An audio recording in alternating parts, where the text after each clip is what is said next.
因为 Snake 基本上都是以 Southern 为核心在玩游戏嘛，然后很多野核体系都是以他为主。然后我觉得我跟小虎的配合的话，就基本上中野就可以把他们打炸了吧。所以我觉得我们算是这方面很有自信的。Karsa saying, hey, if we play around the mid jungle, I think we can win. Well, we just saw what happens when you play around the mid jungle. You snowball and unlock Xiaohu, Xiaohu snowballs and unlocks all of your other lanes. They got the W. The big W, yeah, the big win. So is that just it? Or are we just going to see Karsa and Xiaohu win the 2v2 by denying SOFM?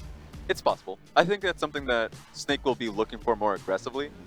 From RNG side, I mean, they're on blue side. They're a team that right now are going to be looking to favor bottom lane a lot more often. Last game, they got a Xayah Rakan duo, so that was nice to see them get that very safe duo for Uzi. They can look for fights as the game goes on. Didn't necessarily matter what happened mid lane. In fact, going creative and going for the Zac. So it wasn't the usual half push potential, so you can support your jungler or your jungler being a ranged carry. It was actually just straight up, I'm going to try and skirmish or just try and fight him with the Zac elastic slingshot. Don't know if that's going to happen in Game 3, but got the job done in Game 2. It'll certainly be on a bit of a surprise for the LPL Summer Split if we get a Zac ban coming out, because again, that was already after the Trundle, Nocturne, Camille, Taliyah, Kindred. And it was flatly as a response to the Sejuani pick. I think if you are SOFM in this instance, if you go Sejuani, you might then ban the Zac, because you know that you're going up against Karsa, a Zac specialist in this occasion. MLX, you ain't going to be playing that pick. Yeah. You know that that's a pick that you'll have to deal with, and it's incredibly frustrating to deal with if you can't nail them down. They tried too early and they failed. So going into Game 3, do you want to have that same risk? Don't think so. Yeah, no swaps, swips, flops, or glops. It's all the same 5 players from both sides trying to return onto this matchup as Uzi, again, the king, makes his grand return coming into this Game 3 as Vincent Wong leading the cast from the Beijing arena. Of course, we're still bringing things, holding it down from the fort here in Shanghai. As RNG challenge Snake in picks and bans for this Game 3. Jace, Kindred again, and that Gnar, as we have the same 3, Aatrox, Taliyah, and Camille, banned away by Snake on the far side. Now, if we're following the same pattern, it was the Rakan first pick in that Game 2, and we're seeing it again in Game 3. There we go. Now it's on going to be Snake to change it up a little bit. That being said, one thing I did note is that old coach of Snake coming back into the stage coach position, no coach Chris available. It's interesting to note of that with the recent slew of defeats that Snake are now going back to their old strategy of stage coach. Chris should still be in the roster, but we'll have to stay tuned on that one. The Trundle still being a pick here this time around. You wonder if RNG are going to have their hands at the Kindred as a response. Well, seeing that it is banned away by RNG, that would be quite impressive if they managed to take that Kindred. I'd be real surprised if they get that champion. It was the shadowy figured. I just assumed not. Look at what Snake do end up getting. As you already said, the Trundle, really, really great gank assist and gank setup. But if they get the Morgana Alistar, looks like Snake are already saying, hey, we want to play towards that bottom lane. We want to unlock Light and Maestro. And that's real interesting to see that the Alistar gets picked up instead of the Morgana, the Tahm Kench, the Braum. They just realized that with the Trundle, if you go for any of those, you have so much disengaged force that you have to worry about how do you even start fights. So the Alistar is that response. Now they're going to have to go towards an AD carry pick. Varus is still available, so they have the range there to back up the melee champion. Interesting to see Uzi go back to the Ezreal after Game 1. He played it with the Iceborne Gauntlet. By late game, he was doing massive damage, but it was a passive early and mid game. Well, I suppose a passive mid game from RNG that ended up giving such an opening for Snake as to take the advantage they needed to close out that game. So what's going to be different about this Game 3 Ezreal to that Game 1?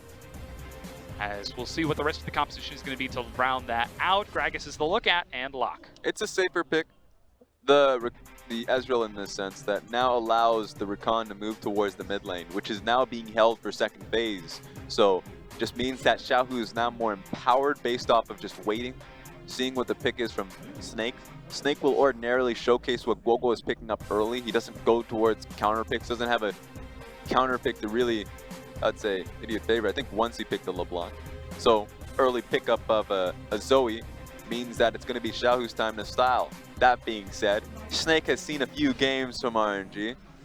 they're not going to allow the LeBlanc to go through. There has to be a fan in the second phase. See what Xiaohu ends up getting to take, as Snake still have another pick for both Light and Flandre. They've been saving counter pick for Flandre largely in this set. I don't know what that accent was, but there's the LeBlanc ban you were just talking about. This is when you can get a little bit more open, creative. Maybe ban out the Talon as a response. Xiaohu has a strong Talon as well. Because at this point, there's always a great point to play around, but she has some really demonous matchups that she's going to have problems with. So as long as you can just eliminate that and make it so Guoguo can handle himself well with the Zoe pick get later on in the game, things go well. Never heard demoness used as an adjective, but I love it. Yasuo is the counter ban away from Xiaohu. Still, we're going to see what Xiaohu gets the chance to take. Plenty of champions. Of course, that Rise is something that I took earlier on in this set. Blind in game 1. Rune Prison is great after the portal jump, if you manage to catch that Zoe in midair. But now RNG, they're still looking towards that top lane to try to limit Flandre's pool just a bit, as Gangplank is the next ban. Now here, we're looking for Light and Flandre. And the Gragas can be a top lane Gragas as well. So remember that Karsa isn't immediately locked to the champion. We've seen a lot of top lane Gragas specifically starting out with Keen, Rift Rivals. So something you have to keep your mind on. That being said, that's a lock-in for the Tristana. Yes, yes it is. Resets, long range, excellent siege. If Snake managed to find a pick with Guoguo or SOFM on that Zoe and Trundle, very easy follow-up for the Tristana to chase and get the reset and then chase it down to a turret later on. And for the new LPL viewers out there, 3 picks, 3 wins. TOP has gotten on towards it so often. So Tristana has been seen a few times this split, but now immediately getting picked, or at least it did get picked up as the Talon. I expected the Talon pick to go banned here with the LeBlanc. It didn't happen. So we get to see Xiaohu start to flex in the early portions of the game. Now we're looking at what's next. If that Gragas goes to Zatai or Karsa, as Ming with 5 seconds on the clock decides to send it into the jungle. Cho'Gath is the blind pickup for Zatai in that top lane. Flandre will once again counter pick against his former ally. That's a quick cover. Ooh, the Quinn. That's a very quick cover. Oh boy. We've seen a lot of them. Jinu's been a Quinn player. If I remember correctly, LGD actually won that game with the flanking Quinn. Such massive mobility. Teemo, as there's a nod to the LCK. But Shen is actually the lock-in for Snake. There we go. This is tried and true for Snake. They find themselves in a position where Flandre has to be a tank, but his natural inclination is to split. Put him on the Shen pick so he can be useful in these team fights. So there we go. Tristana's got it all. This is a game where now Light is in a game 3 setting up against Uzi, and he's the one who has to carry his team alongside Guoguo. A great test to Light to see if he can pick this one up in Beijing. This is the test. This is the pressure. Crystal has gone up against Uzi countless times, and every single time he has fallen low. Light has been hovering behind Crystal on the bench for a very long time for Snake. This is the time for him to prove himself in this final matchup, as already the first 2 games have gone Uzi's way, and all Light has been able to do is go even in CS, though eventually he has lost his turrets due to the roaming pressure from RNG. Now they've got even more with the Talon and the Gragas. Can Light keep his cool down in that bottom lane against the Ezreal Rakan of Uzi and Ming? You'd hope that he would. At this point in time, honestly, this composition from Snake scales fairly well, has a good damage mix.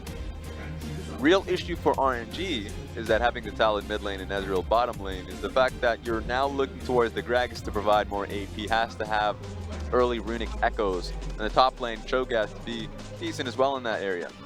But for the rest of them, easy to itemize against. So if the game goes too long, then the issue with the Talon is that he becomes a non-factor in team fights. He has to be a lot more creative. Xiaohu is a player who is creative. Don't have any questions towards it, so we get to see what he can do in this game 3. Will Light be able to survive? There is a Shen, there is an Alistar and a Trundle, all of these things in order to keep that Tristana alive and firing away at the front line of RNG, while Ezreal tries to do the same. Uzi on the far side, Light All of that pressure is on his shoulders as he prepares to load onto this Rift for Game 3. Snake have never taken a victory against the host team of Royal Never Give Up. Now they find themselves at the end of yet another best of 3. And that chance is in their hands if only they can grasp it. The King is back. Will he bleed or will he prove why he deserves to be wearing the crown as we load onto the Rift for Game 3 between Royal Never Give Up and Snake.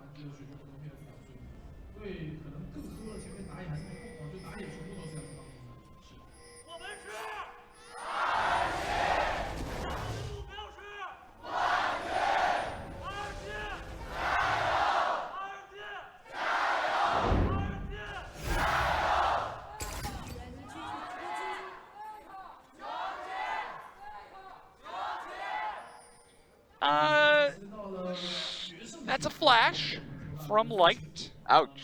Yeah, that's an ouch. That's an ouchies. That's an ouch. One thing I want to talk about is that Snake, one of the picks that definitely weren't vibing with them in playoffs time in spring, in that series versus RNG, was Trundle. Mm-hmm. They didn't know how to play Trundle properly. SOFM, a lot of times he would gank too heavily on it, would try and force it through, and it would be very awkward, honestly. And so they moved on towards the Sidrani, and they were finding more success in that venture because then SOFM could play his style naturally. Now he's back on the Trundle. This time around, I'd say a little better off as long as he's willing to hand the power to Wogo and Light. You place down Pillar, Wogo gets easy paddle stars off that, and also gives space to Light. Just be able to play it out. That being said, immediately a gank. Yeah, that's the trust fall. There's the Pillar. Still Xiaohu only level 1 with Rake. Ooh, sidestepping the Sleepy Trouble Bubble as level 2 is picked up by Guogol. But Xiaohu just heals himself up with that refillable, holds his ground. That's really damaging here. Guogol didn't even have to use his Electrocute Ignite, because while the Electrocute went off, big point about it is that Zoe can just walk up to you when she has her W enabled. Be able to just get more sparkles, Ignite, Electrocute, has a massive chunk. Potion's already being used by Xiaohu. Oh, uh-oh, that's the flash used by Ming to get away from this as Ignite was used in that trade. SOFM is still on this side of the map. He's sneaking in from behind the Ming. He's on the wrong side of the Pillar. Flash auto, the slow, the red buff, the auto attack. First blood for Light. He gets the reset as Uzi takes level 2 and tries to back out. Maestro. Oh, that was a close Mystic shot. Real close, but at the end, great gank from Trundle, being able to place down the Pillar. Ming, no summoners, has to walk all the way back into lane when the wave's crashing through. Hard step to take here for RNG's bottom lane. And you just talked about the trust fall that SOFM needs to make on this Trundle. He needs to look to Light and Guogwo to carry through this game as Trundle's damage really falls off in the late game, but already affecting 2 ganks 3 minutes in as we take a look at that play one more time. Most important thing is that Ming flashed, so he didn't get slowed by, of course, the Tristana jump. But then they walked back in, no vision on SOFM when he was pathing bottom lane, so there's no way Ming comes out of this one alive. The kill does go to Light, so really well done here is going to be able to come back into the lane. Something more hefty, a pickaxe. Yeah, you can hear how badly the crowd wanted that kill. The hometown crowd, the RNG fans, as Teleport gets Light back into lane, like you said, with that pickaxe and now the refillable. So not only does he have the Doran's shield, fleet footwork, and a refillable, plus overheal and Legend's Bloodline, he does not want to die ever. Yep, with all of that lifesteal. Extra movement speed burst when he has, of course, the auto attack and he gets some crit on him. Uh-oh, that's a redemption. It's redemption, yeah, that's a thing. Alrighty. Xiaohu has to walk away from the minion wave. And like you said, still no Ignite usages. Ooh, that's why he's taking all of that sustain. You know, fun story is, Tristana's as of late, we're seeing a lot more creativity with the picks here. Creativity just because one thing that people are running is Halo Blades Tristana. So when she jumps in, she gets the full rotation off her satchel charge, her E, and then gets the auto attacks off so she can get the resets. Yeah. So that's really fun for the laning phase. Him going this route for a reason, so he gets the sustain. Once he gets the crit, of course, later on in the game, it's a massive payoff. But yeah, you can tell that he definitely needs that sustain versus Uzi. So far, he does have that first blood and is catching minions as Flandre makes his way back top with a Raptor Cloak. This is the Flandre build we were talking about. going into this split. Uh-oh. Flash headbutt onto Uzi. He's under the turret. Takes a turret shot. He's got no flash, but Light slams him down. We'll get back to FLICKR in a second, Raz, because it's a double kill for Light. We talked about the pressure that he would have to carry this game. Well, Maestro sets it up and Light spikes it down. 3 kills, 5 minutes in. He's going to be able to push this wave, and he's already looking for a Storm Razors. How'd this go so wrong? Uzi walks up. Amazing flash pulverized. It was a pulverized flash, so they couldn't see the animation to get the kill on towards Uzi. And one thing about Tristana is the snowball of it. 1 kill is you need to be able to just jump in for the next. So, of course, Ming still doesn't have flash. Easy pickings. At least Uzi can say coming back into the lane that he has flash, so when the next play goes awry, he won't die off of it. Not panicked blowing that flash in the lane, so he did still keep his cool in that way, but perhaps not respecting the Alistar so much. But here's FLICKR with that Raptor Cloak. What are we looking at here, Raz? So we talked about this build last split when it started coming up, that FLICKR, when he finds himself melee matchups, because Shen does have good matchups in melee situations, he has himself the minion dematerializer picking up cannon waves so he can push in easily. The Kleptomancy, which is the most important part of this, so he can actually take the trades as he's doing right now. A lot of gold income coming through. Of course, the sustain off the 2 potions, he's able to pick up off that. So there's so much that he gets off in the proper laning phase. And if you're wondering what build he ordinarily goes towards, Trinity Force. Yeah. And then wondering where he goes to be able to take the matchup, because Raptor's Cloak doesn't build into Trinity Force. He actually goes Zerat's Portal sometimes. So remember another crucial, this was during the time when you can actually go towards, what was that? It's not the Banner of Command. Yes, it was the Banner of Command that he would ordinarily So pick quickly we forget how that item existed. It doesn't exist. Out of my memory. Gone. Remove into the it ether. from the memory banks, yeah. And so this means that he's just naturally going to go towards the Zerat Portal more often. So this is what you're going to expect if you're going up against FLICKR in the side lane, is that he's still going to be playing split push, carry oriented. But he's going to provide the ultimate shielding for his AD carry. That's the arcane shift. That's what Uzi needed to do, but now it's on cooldown. Light goes in. He's level 6 as he just tries to get the trade. Again, it's BF Sword Pickaxe against a tier. Oh my god, that's a tier. And a mana crystal. That's not a happy day. And you're right, sorry. And a mana crystal. That's going to give him so many combat stats against this Tristana. Light is just trying to run roughshod in this lane. He's keeping even in CS with Uzi right now, but that's a lot of gold on that Tristana's belt. Even though we're seeing topside, this is not what's important. FLICKR is going to be able to nullify this easily. This is the most important part of the map. Woco and SOFM recognize the 3-kill Tristana might be the lane you want to help out. So it's going to be Ezreal that needs to back up off that wave. FLICKR with an early flash to get away from Karsa and Zatai. Doesn't want to risk the damage. Again, that consume, so very strong. Feast. This is what happens when the plans change. When things go a little bit too good in the side of the lane that you're probably saying we won't help too much. Because in this situation, SOFM would help FLICKR. Oh, they're actually teleporting in for the dive onto FLICKR. Ooh, he walks back in just to get dove. Xiaohu finds the first kill for RNG. That does mean the bottom tier 1 is undefended by Uzi and Ming, as Light will take solo gold for that first brick. There we go, and all it really took was Zoe leaning towards the lane. Top lane is not even close to being touched, and Cho'Gath won't even have an option. So right now it's on Snake and where they want to send their dual lane. They can send him back bottom lane, get back in that long lane and try and match. They can send him top lane and try and take another outer turret. Well, we did just see FLICKR use his teleport to go top right now, as this Ocean Dragon is being taken by Snake. So at the very least, that is a summoner spell invested by FLICKR to try to keep that laning phase, but that means that Uzi is delayed just a bit longer. We know FLICKR, he's a greedy man. You might think that he goes top lane just to be able to secure the lane matchup. No, he's going in for the wave. So just for the minions. So he just doesn't have the teleport now. Yeah. So RNG recognized this. They're going to go top lane. At least this time, FLICKR doesn't mess up the wave, so he can go bottom lane, match up with Cho'Gath, and at least Light and Maestro will be happy about that. Yeah, and he's still got that stand united, so if a fight were to break out, he can join in relatively easily, as long as he's outside of the CC range of Zatai. But Light and Maestro are up here. You can see the recall being completed by Zatai, as Uzi will start his own recall in the bottom lane. Storm Razors is finished. He is 1,300 gold ahead of Uzi. He is real big. Actually, the strongest item spike you can get in the game. He has it. 9 minutes in. I do not know how Uzi's going to be able to handle this. Usually he brings in more members to try and get in the kill. It is a natural inclination for Light and Maestro to be a lot more aggressive. So what Snake should do, support that. They did that well in the bottom lane. SOFM has to be able to mirror this lane often because at the very least the Rakan still has engage points when he gets 6. So those are options RNG has, but they shouldn't. Uzi makes his way into lane. Looks like it's a Glacial Iceborne Gauntlet build once again. So trying to get some armor to sustain against this Tristana damage that's going to be flying towards him as SOFM is on this side of the map along with Guoguo. Could be looking to invade and deny Karsa here,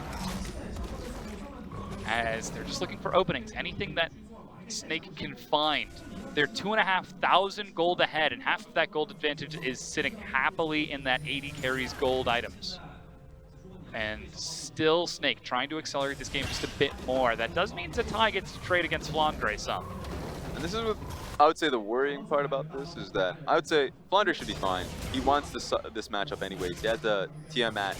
He usually goes for Titanic early on. So that's his first go-to item before he moves towards the Trinity Force. He wanted this all along. He gets what he wants. I'm only worried about Xiaohu, because Xiaohu has been pushing up frequently because Guoguo has been leaning to the strong side of the map.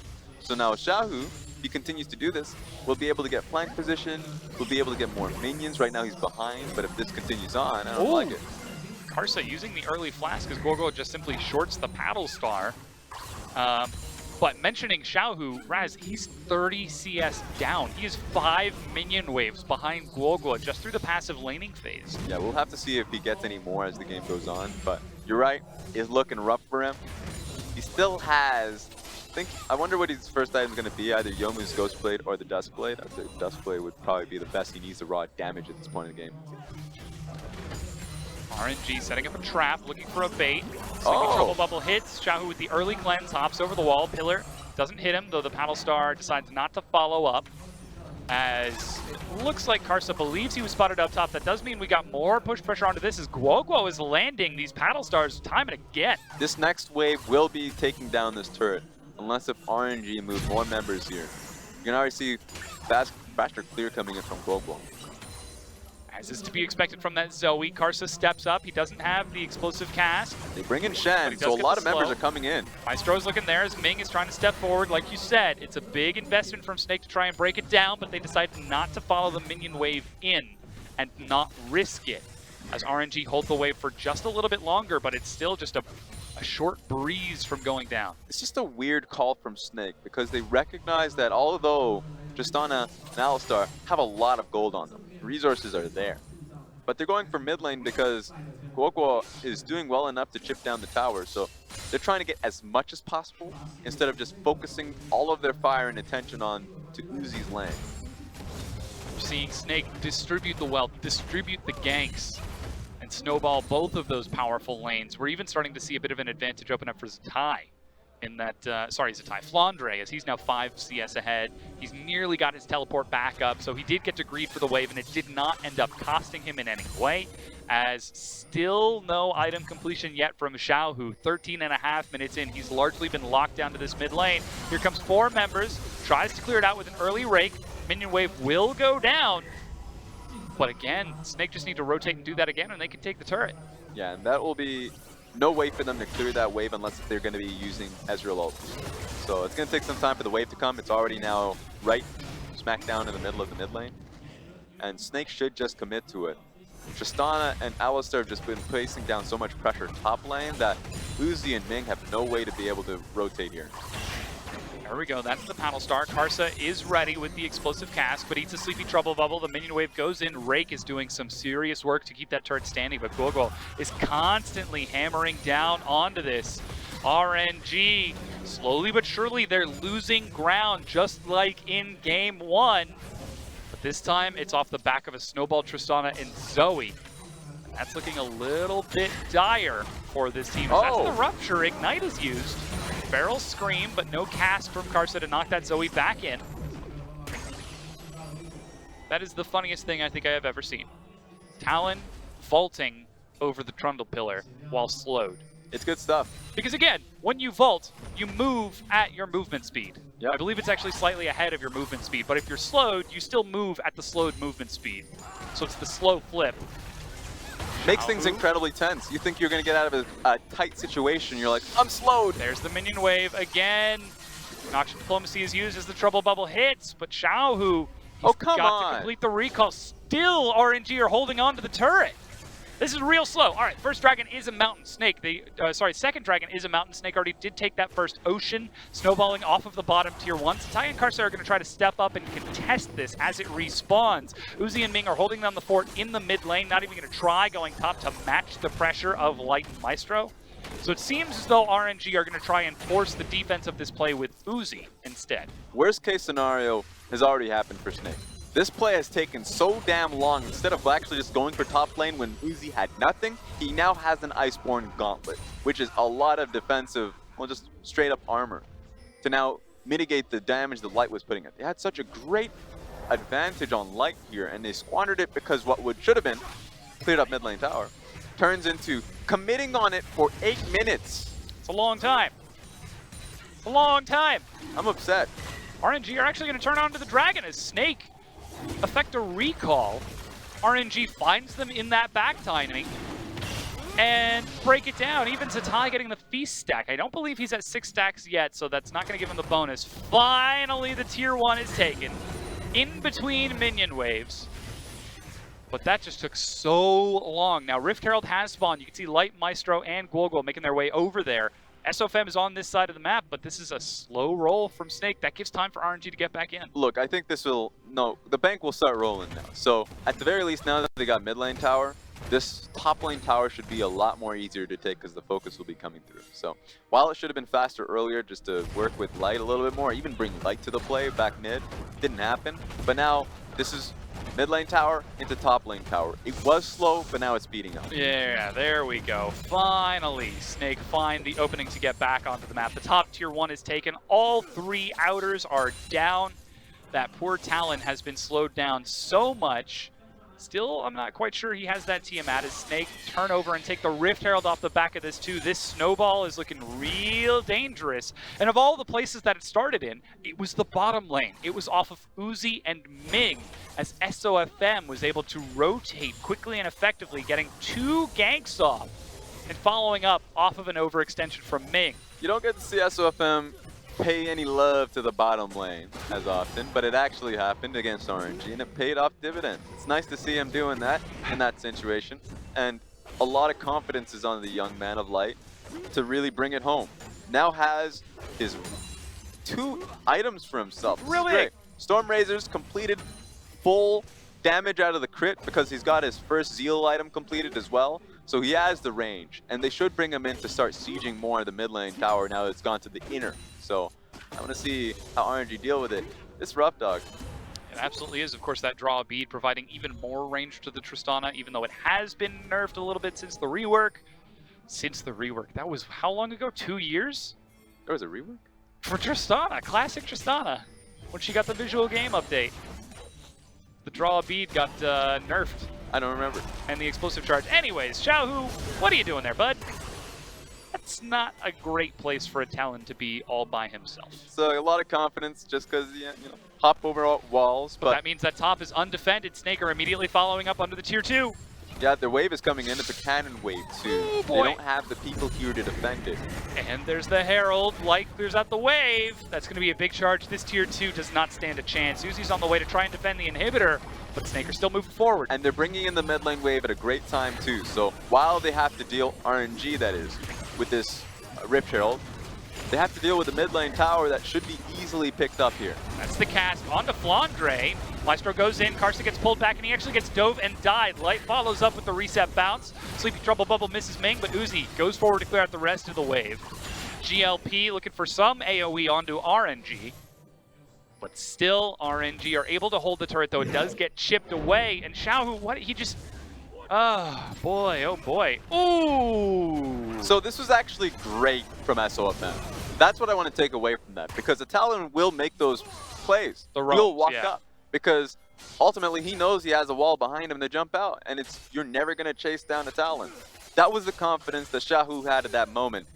The Trundle pillar to absolutely deny that and exhaust his E so he couldn't hop over that wall again was what really got him the kill. So SOFM, incredible play to make it happen. So the real tragedy, just to be clear, was Xiaohu tried to go over too thick a portion of the wall and wasn't going to make it anyways, regardless of the pillar. So SOFM still kudos for being on top of it with the pillar, but Xiaohu tried to line it up. That's why he was going sideways before the pillar hit him.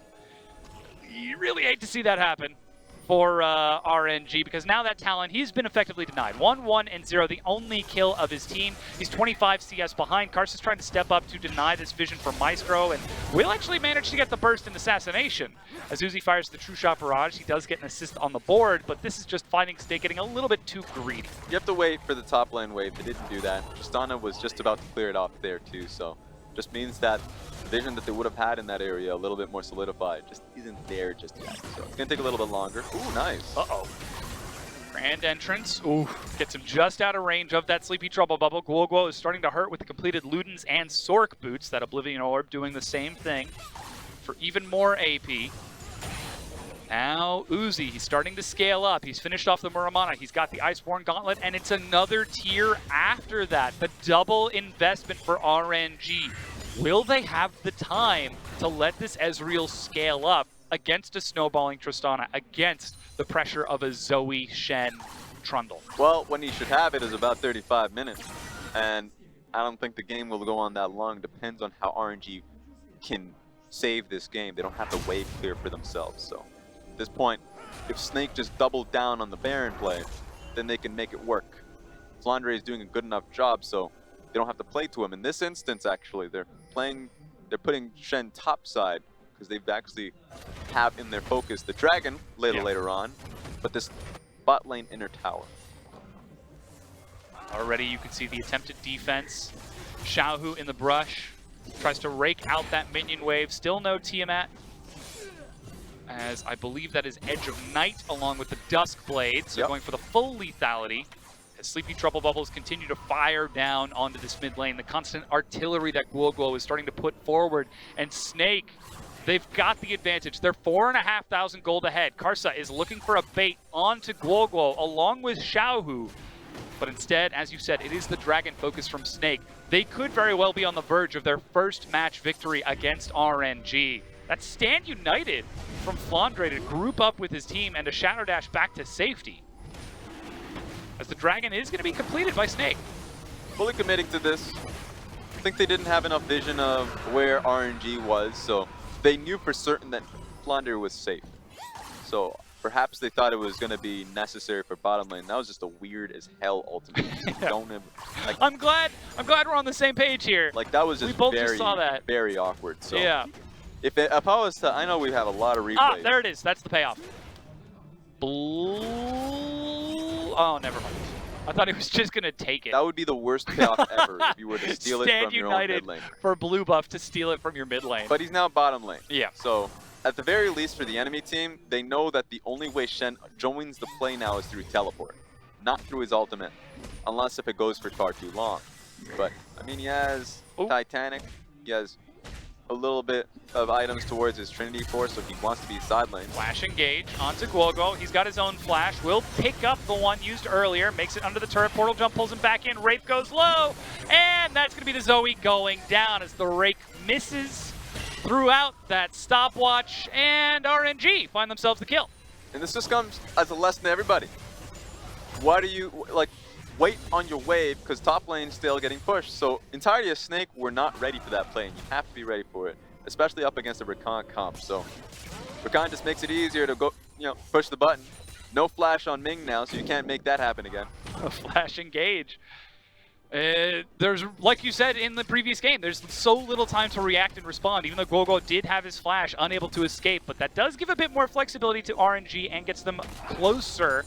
Still 4,500 gold behind. This is real dire for RNG. They're just looking for picks. They're looking for scraps.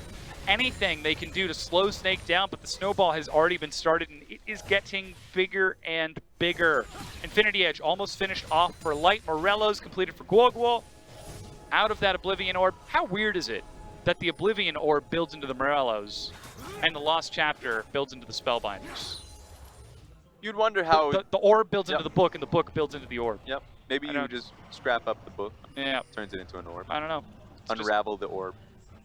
That could be it, unraveling the mysteries, and that's the book that you write after you unravel the mysteries of that Oblivion orb, the Morellonomicon. As Maestro trying to deny some vision here. Xiaohu is free to push this wave up, though Light is stepping forward. And that's the Infinity Edge done.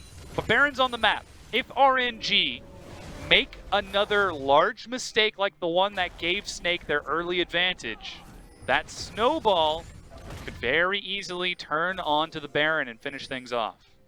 And so all eyes are on towards the Baron. We already made a point about that. Cannon wave being pushed in through. If I'm Snake, you just start the Baron right now. There's a lot of good control in the area. Of course, Tristan is not in position as of yet, but this is when you do look towards your adjacent lane, so you give yourself some time to blow through it. It's going to take some time, but as long as they have the ability to start the fight, should go for it. So something that should be noted in the mid lane, Xiaohu's only 500 gold behind Guoguo. In the bottom lane, though, Uzi is 2,500 gold behind Light. So still, that standard gold distribution as Righteous Glory will find Flandre. Zatai is chasing him up. Rupture as Flandre uses that sidestep. Shadow Dash to get him over the wall. And still the constant defense. Now the Archangels has been finished for Uzi. He's trying to turn it into the Staff of the Seraphim. Sorry, the Archangels, Seraph's Embrace. In order to give himself a shield, it's bigger damage as Zatai tries to walk in. He's found Guogo. Remember, he's got no flash. Portal jump and he goes down. Zatai gets Shadow Dash as Flandre comes in. The fight turns into an all-out brawl. Uzi joined. He's looking for Maestro. Xiaohu will chase down the assassination. Flandre on the side, chased down by Uzi. As Snake are the one falling apart. The rake catches onto Flandre and the bleed is applied. Shut down. Light is still alive, though he does not find any resets to go back in. You just saw it. Zatai made Xiaohu's job that much easier to walk up and start threatening Light. Light had to jump out of the play.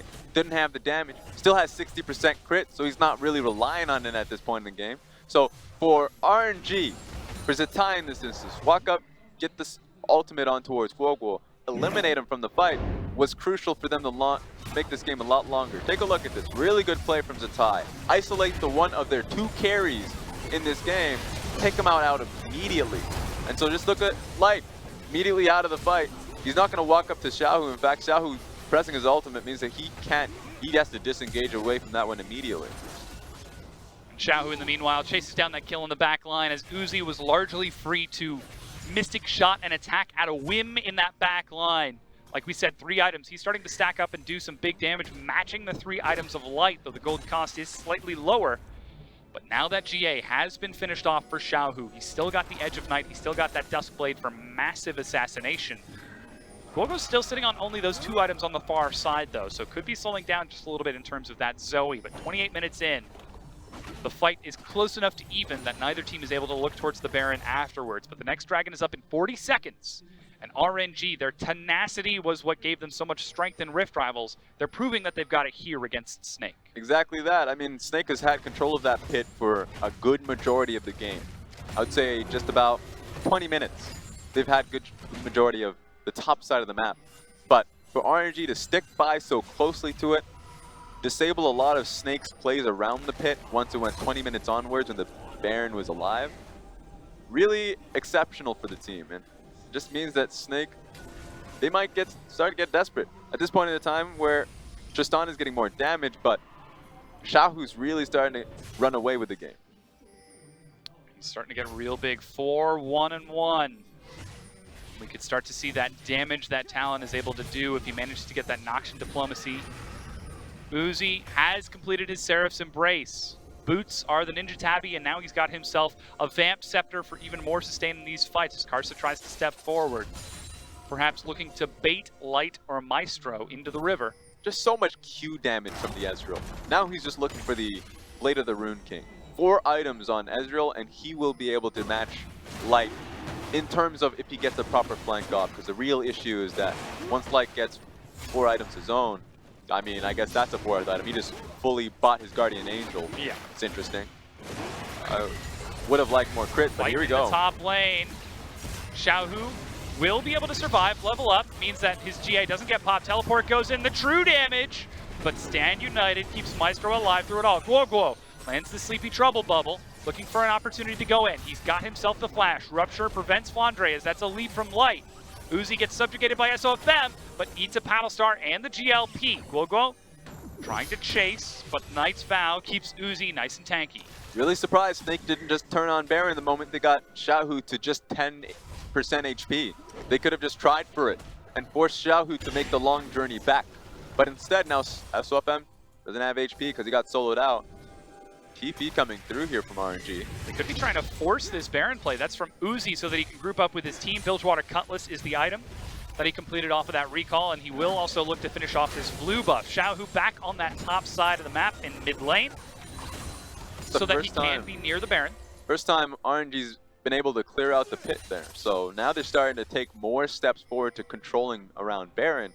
Snake have to feel a little bit, I would say, unsafe. Unsafe. I was about to say Monka-esque. Maybe they should feel a little bit Monka-esque after that.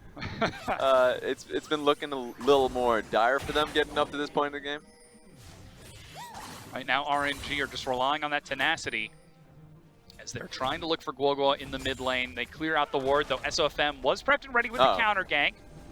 RNG step into the river to start clearing out these wards. It's a constant back and forth. Flandre, he's got teleport, but no stand united. And the split pushing on the far side. Sleepy Trouble Bubble does not get followed up. As Guoguo will also not aggro the Baron, so Karsa's still at full health. It's probably the most unclean Zoe game I've ever seen. I'm sorry, Guoguo, I had to put it down. He was getting some good shots down earlier. Unclean. Throwing down the flame, the fire. They do need him to be a lot more on point, because a lot of times when he gets a Sleepy Trouble Bubble across, the follow-up doesn't come through. Last time in this position, it's just him literally pressing his ultimate too late. So, and this has been a long-term story for Snake, is Guoguo needing to step up. He's going to get a chance to flank in this fight, as that's a 4-man knockup from Maestro. Karsa caught by the Sleepy Trouble Bubble. Xiaohu steps up. He's got the Edge of Night to tank a hit, but it's a dive into the back line. Flandre is trying to kill Uzi, but he kites it out. Zatai gets the feast. The 2-man knockup from Karsa. He goes in, goes Golden Light, looks for the reset, but Uzi kites it out by going the opposite direction. Guardian Angel as the AD carries dance around each other, but RNG find themselves 2 kills. That was just weird from Flandre. Dives right in with a flash. Knows that no one will follow up on him, but thought he had the damage to deal with Uzi alone. Remember, Iceborne Gauntlet means that he has the armor to deal with him. I mean, he's going to be able to deal with Flandre easily. So, it was unfortunate. He dives in. It's a squishy Shen. Immediately dies. And so, front line is looking rather squishy on the side of Snake. They're really getting real sketchy around these team fights. 8-7 now is RNG. They're still down in gold, but for the first time, they're ahead in kills. And the scary thing is, RNG might be recognizing that they can win these fights as they just run down Snake and find themselves a kill. So take a look at Shen once he joins the fight, because he goes straight on towards Uzi. Immediately taunt flash, but there's no support here for him. So sure, about 50% HP on Uzi, but he's front to back anyways. He's going to be throwing Q stacks on towards Light. And so Light tries to get an assassination onto him, but he has to burn his flash at the end. So it was one pickup onto Alistar, a Shen ulti that goes on top of him, which should have been a disengage off that, but they go all in afterwards. And you can see the damage that Tristana does. 4K over the course of that fight, another 3,000 coming out of the Zoe, but it's a more even distribution from RNG as all of their carries are putting out some damage. And of course, Light trying to flash onto Uzi might have been looking for the Storm Razor's proc. Tragedy is, Storm Razor's does not reset while in combat.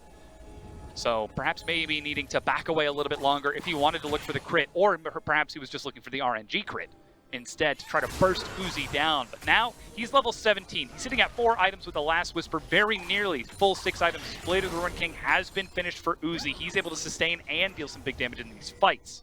But 34 minutes into the game, it's still a 4,000 gold lead for Snake. They're maneuvering around the Baron, trying to pull RNG into position. The last fight didn't go their way, but they did get a lot of summoner spells. Karsa eats a hit, and Zatai's happy to tank it for him. That's the Feral Scream, slow, and they've managed to catch Guoguo! Oh no, Ming will chase Snake back. SOFM with the pillar, caught in the rupture. Uzi with the chase, Glacial Gauntlet slows him down. Poor guy doesn't stand a chance. And take a look at how long this game took for RNG to come back into it. They're going to be able to get a Baron off this one unless if Snake try for anything. No smite, should not be able to team fight. They haven't taken a single outer turret from Snake. So they're just waiting for that gold investment to come flowing into them. Flandre looking for the shadow dash. Uzi steps forward to zone him away with that arcane shift. Now Xiaohu is able to zone Light back, and the Baron is picked up by RNG off of this play. 35 minutes in, RNG take control. Running back into this game, so gotta remember they have a lot of options here. Top lane, mid lane, bottom lane, all of them outer turret still up and available. So depends on where they start their parade.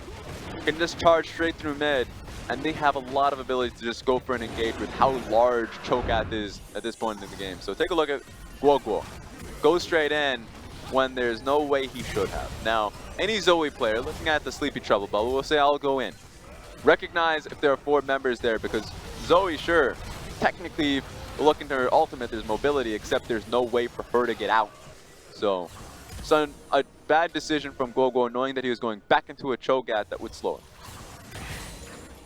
And suddenly this game is now back in RNG's favor. They're starting to find some momentum. Last Whisper picked up for Uzi. He's at 4.5 items. The Last Whisper has been finished to a Lord Dominix for Light, so he is sitting happily at 6 items, but this siege from RNG is about to get real scary. Yeah, I think they're going to get 4 towers off this. They're already putting a 1-3-1 out here, so Talon should be uncontested top lane. They have 3 members mid. That's going to be easy as pie. Shen should get the next one, so it just means that after they get the 3 outer turrets, moving to the next one that's going to be conjoined towards mid lane should be the pick here.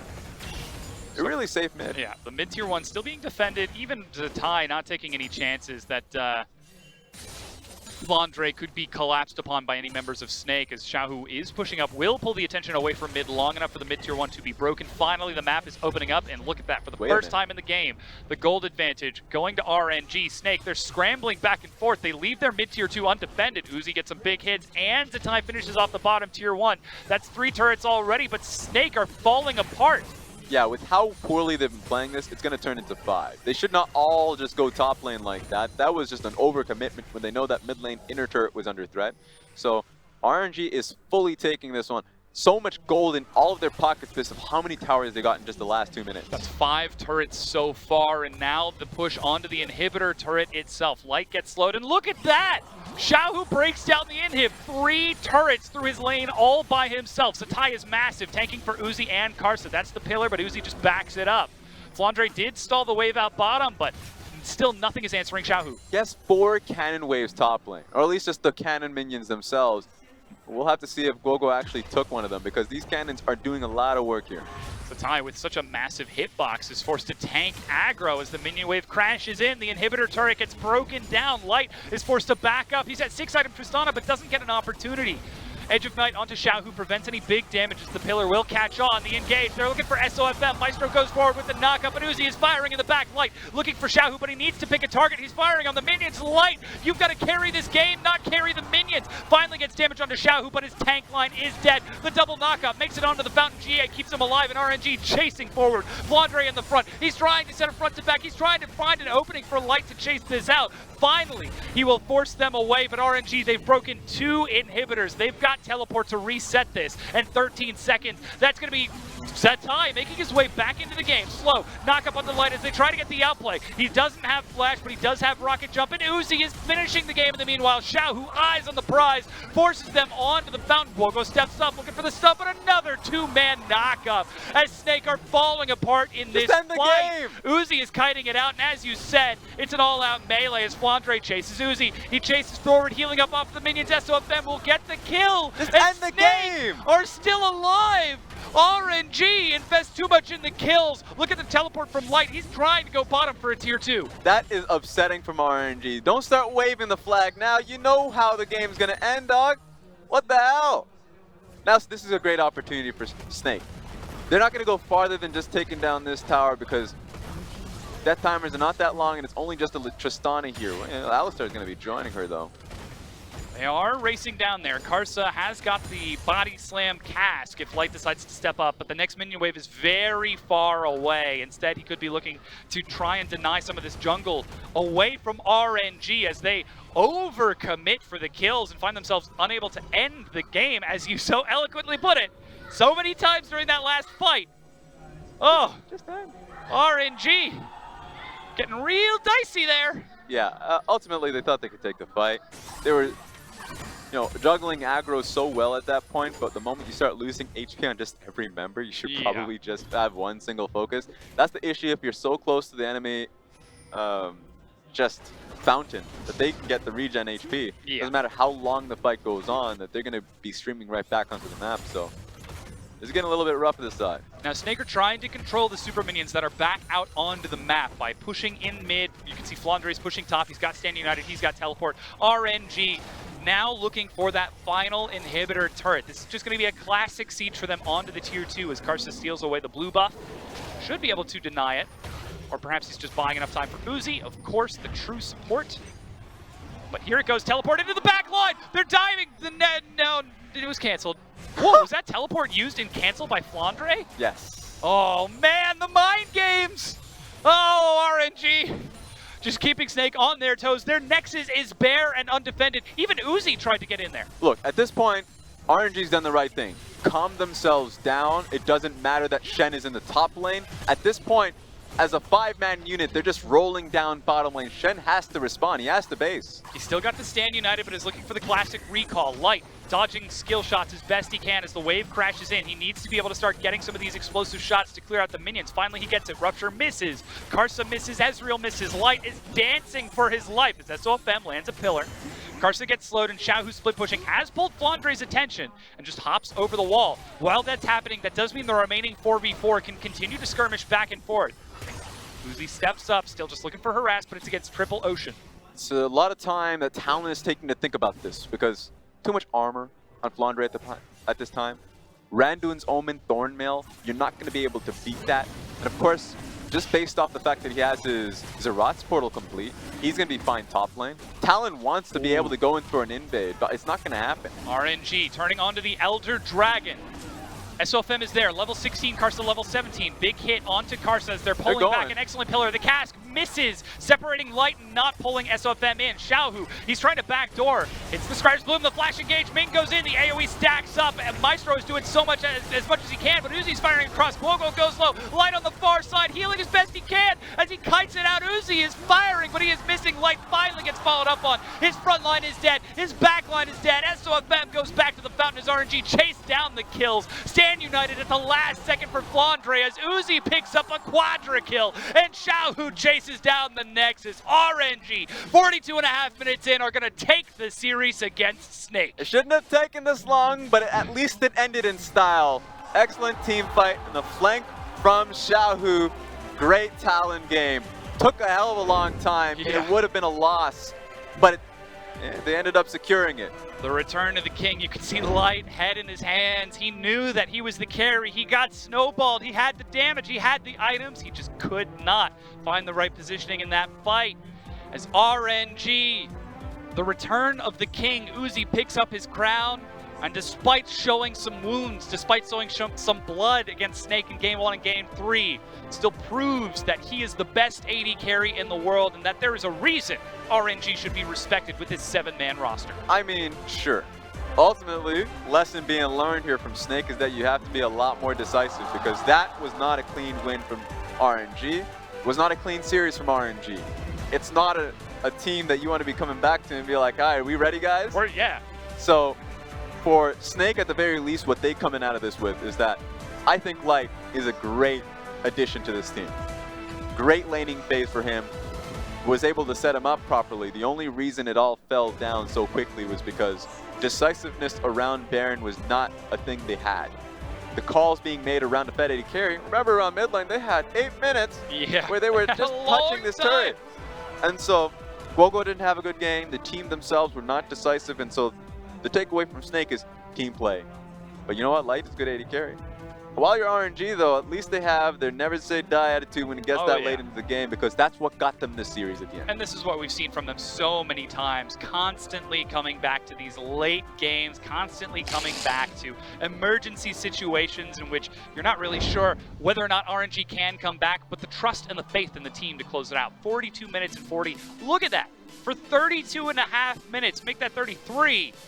Snake was running the show. Yep. They had the snowball, they ran it out correctly. They just needed to be more decisive to close the series. And you can hear the audience the moment the graph was shown that was a long time for the game to be in Snake's quarters and then not to finish it out. 3 Ocean Dragons, 2 versus an Ezreal. That's unacceptable that the game got that long and they couldn't complete it around Baron. So it was all on the 2 mistakes that they made. One, just a lot of individual errors from Guoguo. The other one is just the fact that the mid lane tower, they tried to split carries on that one. Tried to take so much time where they felt like, oh, we don't need a Tristana here for this. Yeah. And we don't need to play to Tristana too. We don't need to have our 3-0 AD carry anywhere near us for a long time. They kept Light on a side lane for such a long time. You've got to wonder about some of those choices, but still, it was a good attempt. And I would say for Light, looking back at this series, is to have a larger voice on the team. Of course, he's a rookie on the squad, and he wants to just focus on his play. But when things happen like that, and you know what the right call is because you know what situations when you're in, you know when you're backing, or at least your base timings on that one. You want the team to play around you. This was a lesson of it didn't happen. I know when Uzi's in that position, he makes it happen, and that's a point that Light wants to have. And that's exactly what we see in this 26.5-minute replay. We get a chance to take a look at that team fight in the mid lane, in which Uzi gets to pop off onto the side. It all starts by eliminating Guoguo. And it was just a great catch by Zatai in this one, because you're right, the kill goes on towards Uzi, but 2 members try to go back through mid.